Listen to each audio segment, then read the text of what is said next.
여러분, 와인 한 잔이 인생을 구했다면 믿으시겠어요? 제 이야기는 그런 류의 이야기가 아닙니다. 저에게는 오히려 정반대의 이야기죠. 와인을 맛볼 수 없게 되었을 때 제 인생이 완전히 바뀌었거든요. 상상해 보세요. 당신이 평생 쌓아온 모든 것이 단 하루 만에 의미를 잃는다면요? 아침에 눈을 떴는데 당신이 가장 사랑하는 것을 더 이상 느낄 수 없다면요? 그리고 그 상실감을 치유하기 위해 지구 반대편 7,883km 떨어진 낯선 나라까지 날아가야 한다면요? 그리고 저를 살린 것은 비단 최첨단 의료 기술뿐만은 아니었습니다. 저를 살린 것은 한국 전라도의 바다 깊은 곳에서 온 그거지였죠. 이 이야기를 들으시면 어쩌면 여러분도 저처럼 인생의 가장 어두운 순간에서도 빛을 발견할 수 있을 거예요. 잠시만요. 이 이야기를 시작하기 전에 혹시 지금 듣고 계신다면 좋아요와 구독 버튼 눌러주시는 거 잊지 마세요. 자, 이제 제 이야기를 들려드릴게요. 제 이름은 헬레나 리히터, 독일 베를린에서 와인 테이스터로 일해왔던 사람이에요. 정확히 말하자면 와인 소믈리에이자 전문 평론가로 10년을 보냈죠. 와인을 맛보는 것이 제 직업이었고 제 삶이었고 제 정체성이었습니다. 매일 아침 다양한 빈티지의 와인을 맛보며 그 안에 숨겨진 이야기를 찾아내는 일이 저의 일상이었어요. 저는 제 코와 혀를 믿었고 그것들이 저를 배신할 거라고는 상상조차 하지 못했죠. 그리고 전 코로나에 걸렸던 그 해 겨울을 저는 아직도 잊지 못해요. 2020년 12월 독일은 두 번째 코로나 물결로 몸살을 앓고 있었어요. 저는 조심했다고 생각했지만 어느 날 아침 일어났을 때 온몸이 으스스하게 떨렸고 체온계는 38.7도를 가리켰습니다. 저는 안 된다고 중얼거렸지만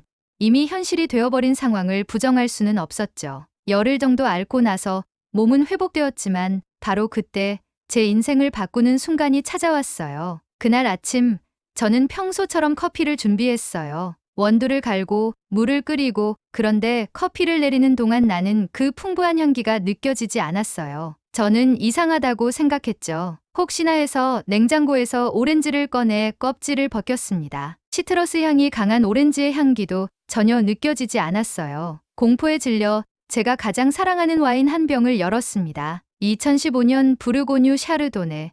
제가 눈을 감고도 알아볼 수 있는 와인이었죠. 그날 눈을 감고 와인 향을 맡았는데 아무런 향이 느껴지지 않았어요. 그 순간 제가 평생을 바쳐왔던 직업이 제 소나귀에서 스르륵 빠져나가는 기분이 들었죠. 와인을 한 모금 마셨지만 물을 마시는 것과 다를 바 없었어요. 약간의 쓴맛과 신맛만 간신히 느껴졌을 뿐이었습니다. 그 순간 제 심장이 무너져 내렸어요. 제가 누구인지, 제가 무엇을 위해 살아왔는지에 대한 모든 확신이 한순간에 무너져 버렸습니다. 와인을 맛보지 못하는 소믈리에는 색을 볼 수 없는 화가와 같은 존재니까요. 독일 병원에서는 저에게 기다리라고 했습니다. 의사들은 이것이 코로나 후유증의 일부라고 설명했어요. 시간이 지나면 돌아올 수도 있다면서요. 의사들이 보통은 몇 주에서 몇 달 안에 회복된다는 말에 저는 희망을 품었습니다. 하지만 1개월이 지나고 3개월이 지나고 6개월이 지나도 제 미각과 후각은 조금도 나아지지 않았어요. 그때부터 우울증이 찾아왔습니다. 매일 아침 일어나면 가장 먼저 하던 것이 무언가의 향을 맡아보는 것이었어요. 커피, 향수, 과일. 하지만 매번 실망스러운 결과였죠. 제 직장에서는 처음에는 이해해주는 듯했지만 시간이 지날수록 눈치가 보이기 시작했습니다. 와인을 제대로 평가할 수 없는 테이스터는 필요 없었으니까요. 1년이 지나고 2년이 지나도 제 미각과 후각은 돌아오지 않았습니다. 아무 맛도 향도 느낄 수 없다는 건 인간이 감정적으로 얼마나 무력해질 수 있는지를 몸으로 느끼게 하더군요. 음식은 그저 질감으로만 구분되었고 와인은 알코올 함량에 따른 목의 따가움 정도만 느낄 수 있었습니다. 인생에서 가장 행복했던 순간들을 떠올려 보세요. 그중 얼마나 많은 기억이 음식과 향기와 관련되어 있나요? 어머니의 요리 냄새, 첫 데이트 때 마신 와인의 맛, 여행지에서 느낀 이국적인 향신료의 향기. 이 모든 것들을 더 이상 경험할 수 없다는 건 제게는 세상의 절반을 잃은 것과 같았어요. 결국 저는 직장을 잃었습니다. 보스는 저의 상황을 이해하지만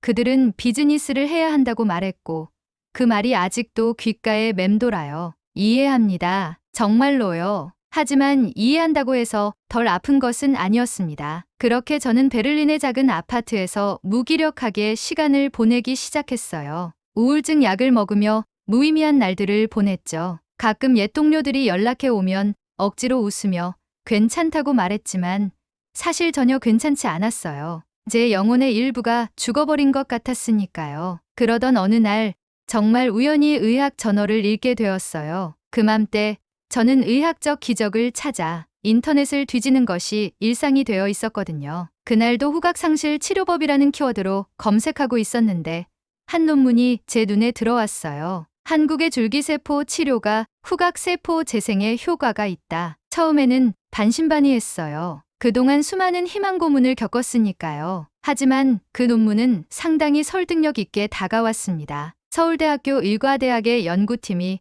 코로나 후유증으로 인한 후각상실 환자들에게 줄기세포 치료를 시행한 결과 67%의 환자들이 6개월 내에 후각 기능을 부분적으로 회복했다는 내용이었어요. 67% 그 숫자는 제게 빛과 같았습니다. 두 번의 겨울을 절망 속에서 보낸 저에게는 작은 희망의 불씨도 충분했어요. 그 글을 읽고 저는 곧바로 서울행 항공권을 예매했죠. 반쯤은 절망, 반쯤은 기대였어요. 저는 어차피 잃을 것도 없다며 스스로에게 위안을 주며 짐을 쌌습니다. 독일어와 영어밖에 할 줄 모르는 제가 한국으로 떠난다는 것은 미친 짓처럼 보였을 거예요. 친구들과 가족들은 걱정스러운 눈빛으로 저를 바라봤지만 제 결심은 확고했습니다. 2023년 3월, 저는 인천국제공항에 도착했어요. 비행기에서 내리는 순간 낯선 공기가 저를 맞이했지만 당연히 저는 그 공기의 냄새를 맡을 수 없었죠. 그래도 이상하게 가슴이 뛰었어요. 마치 무언가 새로운 것이 시작될 것 같은 예감이랄까요? 서울은 생각보다 훨씬 깨끗하고 질서 있었어요. 높은 빌딩들, 빠르게 움직이는 사람들, 그리고 도시 곳곳에 숨겨진 작은 공원들이 인상적이었습니다. 언어가 통하지 않아 어려움도 있었지만 구글, 번역기와 영어를 조금씩 알아듣는 친절한 한국 사람들 덕분에 어떻게든 병원까지 찾아갈 수 있었어요. 서울대학교 병원 국제진료센터에서는 정혜림 박사님이 저를 맞이해 주셨고 그분의 부드러운 말투와 자신감 있는 눈빛에 저는 조금씩 안심이 되기 시작했습니다. 정 박사님은 영어를 유창하게 구사하셨고 제 상황을 꼼꼼히 듣고 검사한 후에 줄기세포 치료의 가능성에 대해 설명해 주셨어요. 정 박사님은 솔직히 이 치료가 모든 환자에게 효과가 있는 것은 아니지만 저의 경우 코로나로 인한 후각 상실이 비교적 깔끔한 케이스라서 긍정적으로 보고 있다고 말씀하셨습니다. 줄기세포를 제 코 속 점막 근처에 이식하는 방식이었는데 치료는 몇 주에 걸쳐 천천히 진행됐어요. 처음에는 코 내부의 상태를 자세히 검사하고 손상된 부위를 확인한 후 줄기세포 배양을 시작했습니다. 그리고 2주 후부터 본격적인 치료가 시작되었어요. 치료실에 누워 천장을 바라보며 저는 이것이 정말 효과가 있을지 의심했어요. 이국적인 나라에서 낯선 의사에게 아직 완전히 검증되지 않은 치료를 받는다는 것이 때로는 저 자신이 미친 것 같다는 생각도 들었습니다. 하지만 다른 선택지가 없었어요. 이것이 제 마지막 희망이었으니까요. 치료는 고통스럽지 않았지만 결과도 급격하지 않았어요. 몇 번의 세션이 지나고도 제 후각과 미각에는 변화가 없었습니다. 저는 점점 초조해졌고 어느 날은 임시로 머물던 게스트하우스 침대에서 눈물까지 났습니다. 저는 이것도 실패인지 고민하며 괴로워했어요. 그때 정 박사님께서 치료뿐만 아니라 감각을 자극하는 것도 중요하다고 말씀하셨어요. 한국에 왔으니 새로운 음식을 많이 경험해보라고 하셨습니다. 강한 자극이 후각세포를 깨울 수도 있다고 하셨어요. 그리고는 잠시 생각하시더니 한번 전라도를 다녀오는 것이 어떨지 제안하셨습니다. 감각 자극에 도움이 되는 경험이 될 수 있다고 말씀하셨어요. 저는 전라도가 어디인지도 몰랐어요. 하지만 박사님의 말씀대로 매일 병원과 게스트하우스만 오가는 생활에 변화가 필요하다는 생각이 들었습니다. 그래서 용기를 내어 여행을 계획했어요. 그렇게 저는 그날 처음으로 홍어라는 단어를 들었습니다. 정 박사님이 살짝 미소를 지으며 전라도에 가면 꼭 홍어를 드셔보라고 하셨어요. 아마 잊지 못할 경험이 될 거라고 말씀하셨습니다. 그때는 몰랐죠. 그 홍어가 제 인생을 바꿀 거라는 것을요. 정 박사님의 추천으로 저는 서울에서 KTX를 타고 목포로 향했어요. 기차 안에서 창밖으로 펼쳐지는 한국의 풍경은 정말 아름다웠지만 그 풍경과 함께 느껴야 할 공기의 냄새, 들판의 향기를 느낄 수 없다는 사실이 마음 한구석을 쓸쓸하게 했습니다. 이어폰으로 급하게 독학한 한국어 회화를 들으며 저는 전라도에서의 경험이 어떨지 상상했어요. 정 박사님은 확신에 찬 눈빛으로 말씀하셨지만 그저 저를 위로하기 위한 말이 아닐까 하는 의심도 들었죠. 목포에 도착한 첫날, 바닷바람이 제 얼굴을 스쳐 지나갔어요. 솔직히 아무 냄새도 나지 않았죠. 여전히 세상은 무미건조했고 저는 이 여행도 아무 소용없을 것 같았어요. 숙소에 짐을 풀고 잠시 휴식을 취한 후 주변을 산책하기로 했습니다. 목포역 근처 골목골목을 걷다 보니 작은 식당들이 즐비했어요. 여기 어디가 맛있을까 생각했지만 곧 쓴 웃음이 나왔어요. 어차피 저는 맛을 느낄 수 없으니까요. 그때 한 노신사가 제게 다가왔어요. 제가 지도를 들고 두리번거리는 모습이 외국인 관광객처럼 보였나 봐요. 그분은 서툰 영어로 제가 어디서 왔는지 물으셨고 저도 서툰 한국어로 독일에서 왔다고 대답했죠. 그분은 이기성 사장님이었어요. 목포에서 40년 넘게 해산물 식당을 운영하셨다고 했죠. 제 이야기를 듣자마자 그분은 웃으시며 내일 그분의 집에 와서 한국 음식 중에서 가장 특별한 것을 대접받으라고 말씀하셨어요. 그렇게 다음 날 저는 이기성 사장님 댁으로 초대받았습니다. 사장님의 가족들은 모두 저를 환영해 주셨고 제 사연을 들으며 안타까워하셨어요. 도착하자마자 느껴진 건 이상한 공기였어요. 뭔가 낯선 무언가가 집 안에 떠다니는 것 같았지만 제 후각의 상태로는 그게 정확히 무엇인지 알 수 없었죠. 이기성 사장님은 제가 특별한 손님이기 때문에 오늘 특별한 음식을 준비했다고 말씀하셨어요. 그리고 식탁 위에 정성스럽게 준비된 음식들이 하나둘 놓이기 시작했습니다. 김치, 된장찌개, 그리고 그때 제가 처음 본 홍어삼합이 등장했죠. 접시 위에는 3가지 재료가 나란히 놓여 있었어요. 삼겹살, 묵은지, 그리고 홍어. 처음 봤을 때는 그저 흰색의 생선 같은 것이 보였어요. 하지만 그것이 무엇인지 전혀 상상도 할 수 없었죠. 저는 호기심을 느끼며 이것이 무엇인지 물었고 사장님의 딸은 홍어라고 설명해 주었어요. 발효시킨 생선으로 전라도 사람들이 정말 사랑하는 음식이라고 했죠. 그때 사장님께서 홍어 한 조각을 젓가락으로 집어 제게 건네주셨어요. 사장님은 자, 한번 먹어보라며 이렇게 삼겹살, 묵은지랑 함께 먹는 것이라고 알려주셨어요. 저는 그 조합을 조심스럽게 입에 넣었어요. 그리고 그 순간, 제 인생에서 가장 기묘한 순간을 맞이했어요. 삼겹살, 묵은지, 그리고 홍어. 그 강렬한 조합을 입에 넣었을 때 뭔가 알 수 없는 자극이 제 뇌로 올라오는 것 같았어요. 그게 정확히 암모니아의 냄새였다는 걸 저는 알 수 없었지만 눈물이 났어요. 냄새가 느껴졌어요. 처음엔 구역질이 날 정도였지만 기성이 아저씨는 웃으며 그것이 괜찮다는 증거라고 진짜 사람만 맡을 수 있는 냄새라고 말씀하셨어요. 그 말에 저는 더 깊게 숨을 들이마셨어요. 그리고 그때 조금 더 선명하게 그 냄새가 느껴졌습니다. 설명하기 어려운 강렬하고 독특한 향을 맡으니 2년 반 동안 잃어버렸던 감각이 조금씩 돌아오는 것 같았어요. 저는 그 자리에서 울음을 터뜨렸습니다. 기쁨인지 충격인지 아니면 그저 너무나 강한 자극 때문인지 정확한 이유를 설명할 수 없지만 제 영혼의 일부가 다시 깨어나는 느낌이었어요. 사장님의 부인은 걱정스럽게 제가 괜찮은지 물었고 저는 눈물을 닦으며 정말 괜찮다고 대답했습니다. 냄새가 정말 조금이지만 느껴진다고 말했어요. 그날 저녁 호텔로 돌아온 저는 거울 앞에 서서 제 얼굴을 바라봤어요. 눈가는 붉게 충혈되어 있었고 코는 여전히 평범하게 생겼지만 뭔가 달라진 것 같았어요. 마치 오랜 시간 잠들어 있던 무언가가 깨어난 듯한 느낌이었죠. 다음 날 아침 저는 서둘러 아침을 먹고 목포의 재래시장으로 향했어요. 새로운 냄새, 새로운 향기를 찾아서요. 시장은 활기찼고 다양한 음식들이 즐비했습니다. 저는 하나하나 음식들을 맡아보기 시작했어요. 대부분은 여전히 무취했지만 가끔, 아주 가끔 희미한 향기가 느껴지는 순간이 있었어요. 특히 매운 음식들,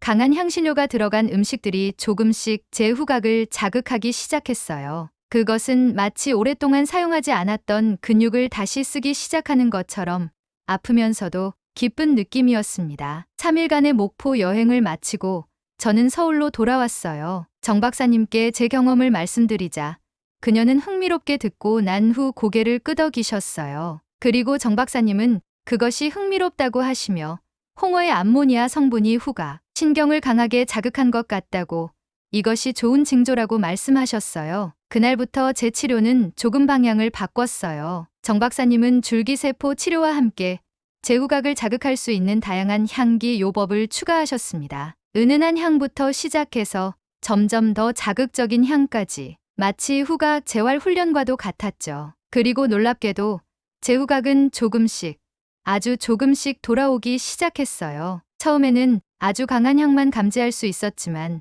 시간이 지날수록 더 미묘한 향기도 느낄 수 있게 되었습니다. 그것은 마치 밤하늘에 별이 하나둘 다시 빛나기 시작하는 것과 같았어요. 치료를 계속하면서 저는 서울을 더 많이 탐험했어요. 광장시장에서 다양한 한국 음식을 맛보고 인사동의 전통 찻집에서 차를 마시며 제 감각이 돌아오는 것을 느꼈습니다. 모든 것이 완벽하게 돌아온 것은 아니었지만 세상의 색이 바뀌기 시작한 거죠. 무채색이 조금씩, 아주 조금씩 파스텔 톤을 띠기 시작했어요. 한국에서의 3개월이 지난 후 정 박사님은 제게 놀라운 소식을 전해주셨어요. 정 박사님은 MRI 결과가 나왔으며 후각 영역의 활성도가 30% 정도 회복됐다고 말씀하셨어요. 이 정도면 정말 좋은 결과라고 하셨죠. 30%는 완벽한 회복은 아니었지만 2년 반 동안 0%였던 것을 생각하면 엄청난 진전이었죠. 그리고 무엇보다 저는 다시 희망을 느꼈어요. 제 인생이 끝난 것이 아니라